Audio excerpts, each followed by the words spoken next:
Hello dear student, how are you? I am Arvind R. Now welcome to in my online platform. आज हम discuss करेंगे application number 4 dimension की। तो देखिए, हम बात करेंगे किसकी? एप्लीकेशन 4 की। Application 4।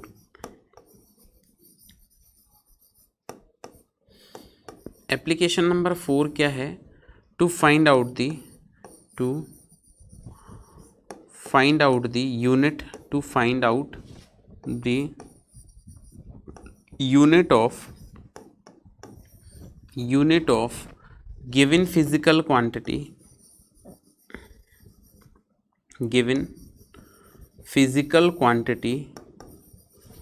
to find out the unit of given physical quantity with the help of dimension with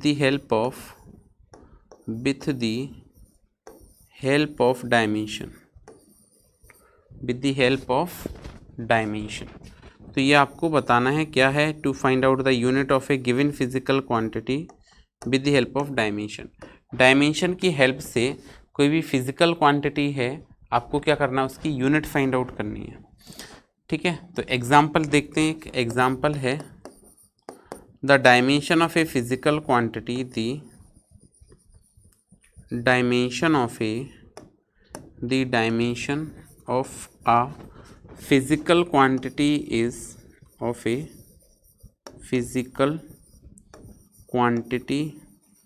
the dimension of a physical quantity is mlt minus 2 ml is mlt minus 2 find its unit। हमको क्या करना है? आपको एक physical quantity की dimension given है mlt minus 2, हमको इसकी यूनिट फाइंड आउट करनी है। तो अगर आप इसकी यूनिट फाइंड आउट करेंगे तो देखिए, सबसे पहले आपको इसकी डायमेंशन जो गिवन है उसको हमने नोट किया। What is the dimension of physical quantity? तो डायमेंशन ऑफ फिजिकल क्वांटिटी आपको गिवन है डायमेंशन ऑफ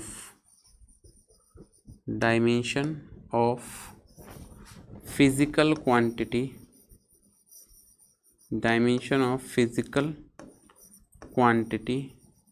जो फिजिकल क्वांटिटी की डायमेंशन है वो आपके पास क्या है? mlt minus 2। ठीक है, अब इसकी हम यूनिट की बात करते हैं। Unit, so we know that कि unit of mass is kg। Mass की यूनिट क्या होगी? kg होगी। Unit of length is metre and unit of time is second की पावर माइनस 2। ये यूनिट बन जाएगी इसकी। और आप इसको थोड़ा सा और सिंप्लीफाई करते हैं तो ये क्या बन जाएगा? किलोग्राम मीटर पर सेकंड स्क्वायर। ये इसकी यूनिट बन गई। तो आप अगर आपको डायमेंशन पता है तो डायमेंशन की हेल्प से हम डायरेक्टली उसकी यूनिट लिख सकते हैं फिजिकल क्वांटिटी की। और आप पाएंगे कि ये फिजिकल क्वांटिटी की जो यूनिट है वो फोर्स होता है। न्यूटन मीटर पर सेकंड स्क्वायर क्या होता है? फोर्स। तो इट इज ए फोर्स। ठीक है, एक तरीका तो ये है कि इस टाइप का क्वेश्चन बन सकता है कि आपको डायरेक्ट यूनिट की डायमेंशन दी गई है और डायमेंशन की हेल्प से आपसे पूछ लें यूनिट बतलाइए। दूसरा क्वेश्चन देखिए, इस पर क्या और पूछा जा सकता है। तो नेक्स्ट एग्जांपल हम देखते हैं। The equation of a gas, equation, या हम ऐसे लिख लें दी वांडर वाली, चलिए केवल इक्वेशन ही लिखते हैं। The equation of gas given by the equation of a gas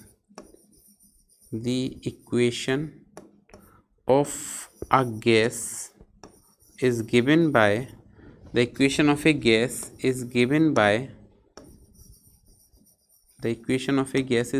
by क्या लिखेंगे? P plus A upon V square into V minus B is equal to constant is equal to RT। ऐसे कह देंगे the equation of a gas is P plus A upon V square V minus B equal to RT, where P equal to pressure. P जो है वो क्या है? Pressure है। P is equal to pressure, V is equal to volume. P equal to pressure, V equal to volume. Then find dimension of A and B। then find unit of, then find unit of A and B, unit of A and B। ये आपको unit बताना है किसकी, ए की और B की। तो देखिए सॉल्व करते हैं इसको, सॉल्यूशन बनाएंगे हम अगर इसका, तो ये क्या बनेगा, आपने लिखा p plus A upon V square into V minus B is equal to R T. ये लिखा हुआ है आपके पास में। आपको इसकी यूनिट बनानी है किसकी, ए एंड बी की। तो बाय हमने इसमें यूज़ किया प्रिंसिपल ऑफ होमोजेनिटी, तो हम क्या लिख सकते हैं, by principle of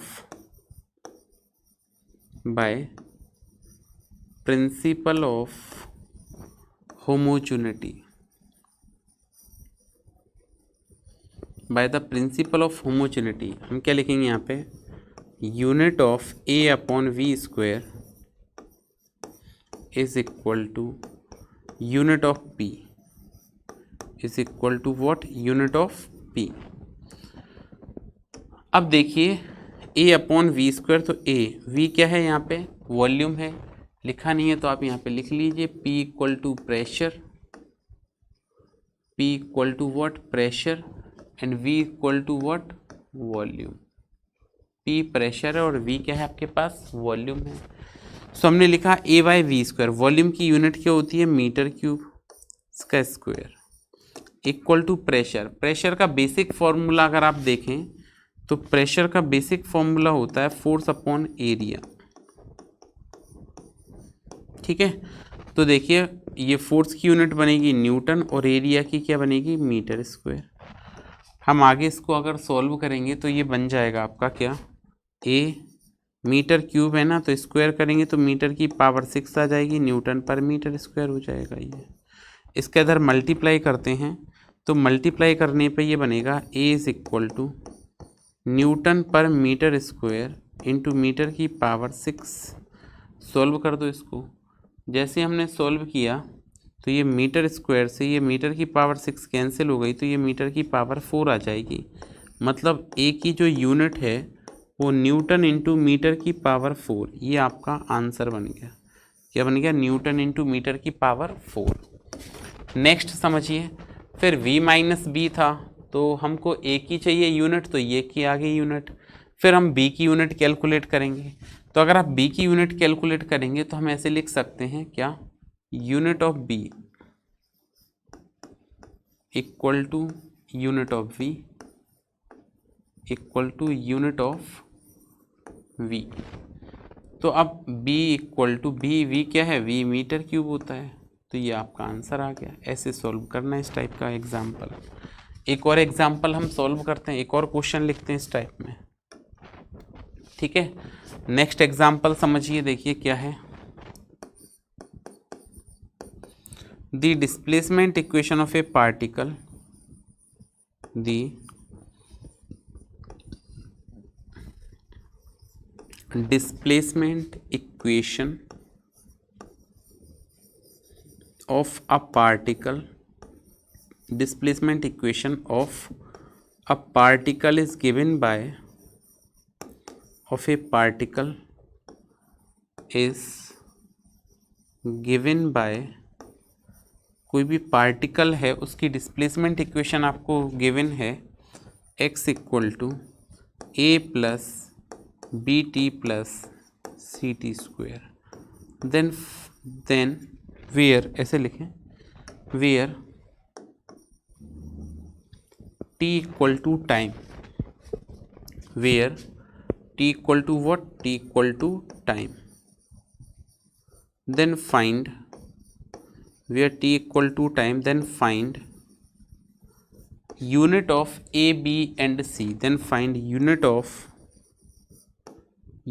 of A B and C.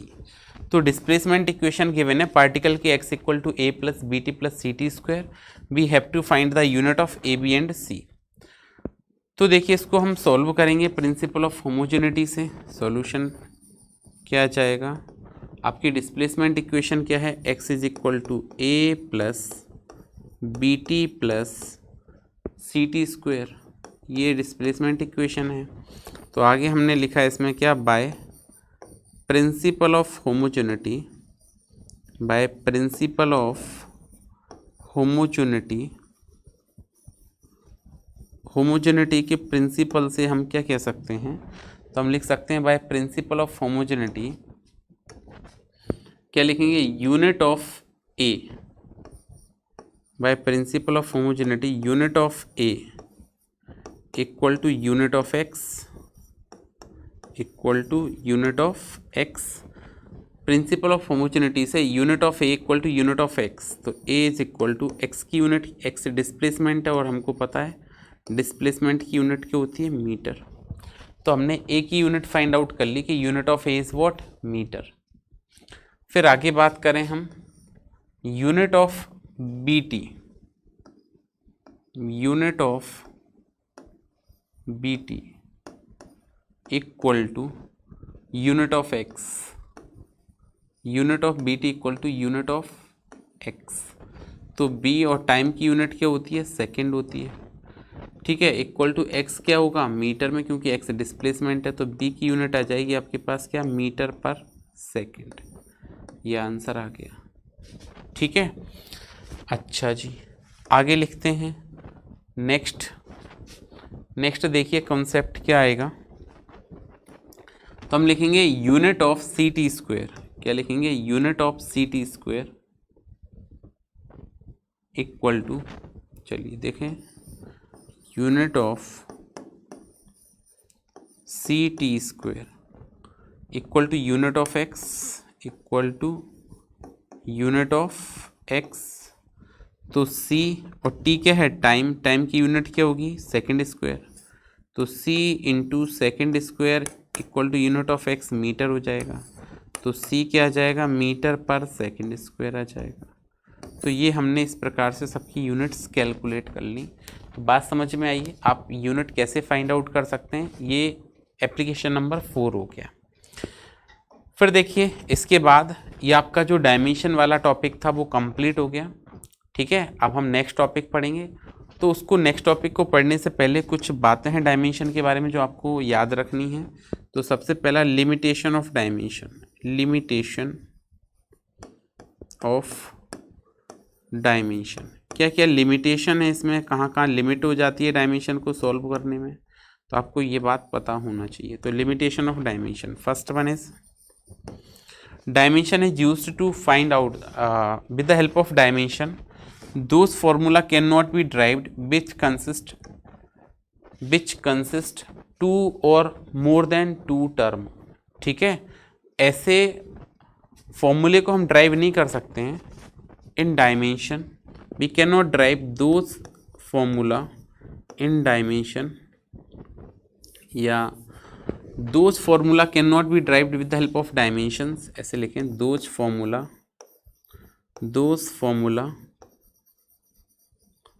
cannot be derived, those formula cannot be derived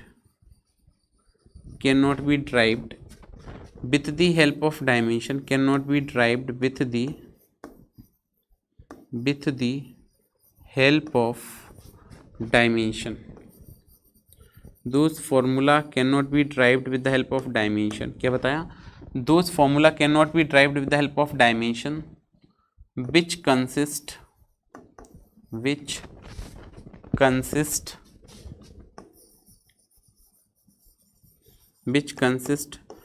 two or more than two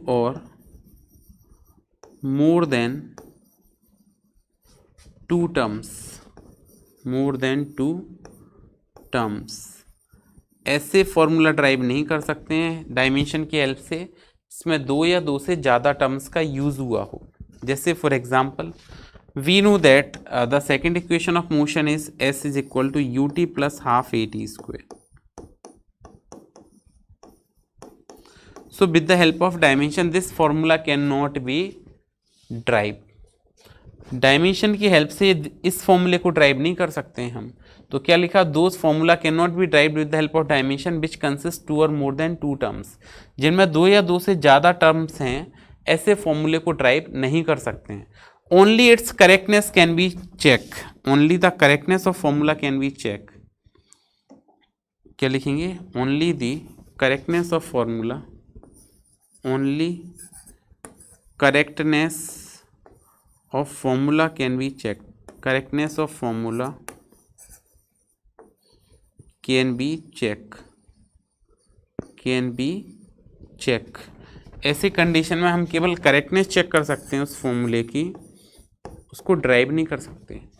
ठीक है, तो आपने क्या लिखा? सेकंड इक्वेशन ऑफ मोशन जो है equal to U T plus half A T square. इस equation को आप क्या कर सकते हो? डायमेंशनली चेक कर सकते हो कि डायमेंशनली करेक्ट है या नहीं है। अगर आपसे कहें कि इसका फॉर्मूला ड्राइव करो तो ये ड्राइव नहीं हो सकती है, क्योंकि बीच में ये पॉजिटिव टर्म आ रहा है।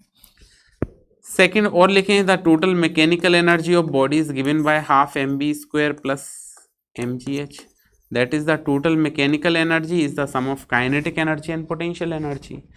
सो यहाँ पे जो टोटल मैकेनिकल एनर्जी है वो half M B square plus M G H के इक्वल है। इसका मतलब इस फॉर्मूले को भी हम डायमेंशन की हेल्प से ड्राइव नहीं कर सकते। तो ये पहला लिमिटेशन हो गया।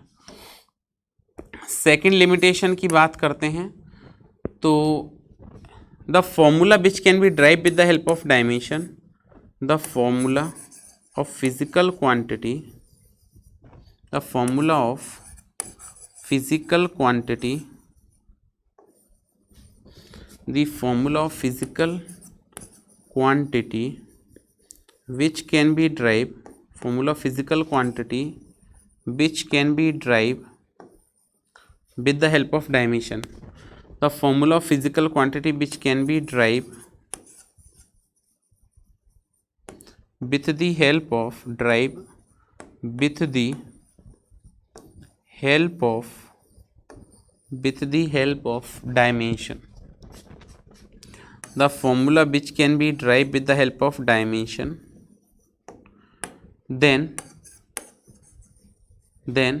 the value of constant, then the value of constant used in formula, then the value of constant used in formula cannot be find out with the help of dimension, used in formula cannot be find out